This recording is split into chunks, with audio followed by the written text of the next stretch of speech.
மறைந்த முன்னாள் முதல்வர் செல்வி ஜெயலலிதா அம்மா சொன்ன குட்டி கதைகளில் இதுவும் ஒன்று. கதையை கேட்கலாமா? வாங்க. அனைவருக்கும் வணக்கம். நான் உங்கள் அகிலா. இது கதை கேட்கும் நேரம். இந்த கதை பிடிச்சிருந்தா கண்டிப்பாக சேனலுக்கு சப்போர்ட் பண்ணுங்க. நன்றி. யாருக்கும் அறிவுரை சொல்லக்கூடாது. நல்லா பகல் நேரத்தில் ஒரு இளைஞன் ஒரு மரத்தோட நிழலில் கை கால்களை நீட்டி படுத்து கிடந்தான். அந்த பக்கம் வந்த ஒரு பெரியவர் அவனை பார்த்து, தம்பி, இந்த வயசில் உனக்கு ஏன் இவ்வளவு சோம்பேறித்தனம்? நல்லா உழைக்க வேண்டிய வயசு அப்படின்னு சொன்னார். அதுக்கு அந்த இளைஞன் ஏன் உழைக்கணும் அப்படின்னு கேட்டான். அதுக்கு பெரியவர் பணத்துக்காக அப்படின்னு சொன்னார். அதுக்கு இளைஞன் பணம் எதுக்காக அப்படின்னு கேட்க, பெரியவர் வீடு கார் வாங்கலாம், திருமணம் செய்யலாம், குழந்தை குட்டியோடு மகிழ்ச்சியாக இருக்கலாம், குழந்தைகளை படிக்க வைக்கலாம், வேலை வாங்கி தரலாம், நல்லா சம்பளம் வாங்க செய்யலாம் அப்படின்னு சொன்னார்.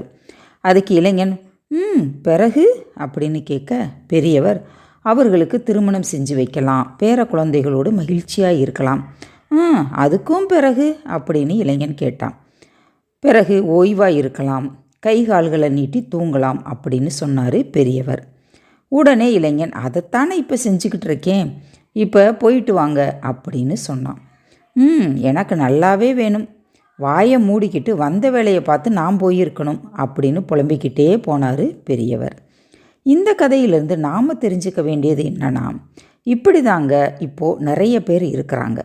நாம் தேவையில்லாமல் யாருக்குமே அட்வைஸ் பண்ணக்கூடாது. இனி ஒரு நல்ல கதையோடு அடுத்த வீடியோவில் சந்திப்போம். நன்றி, வணக்கம்.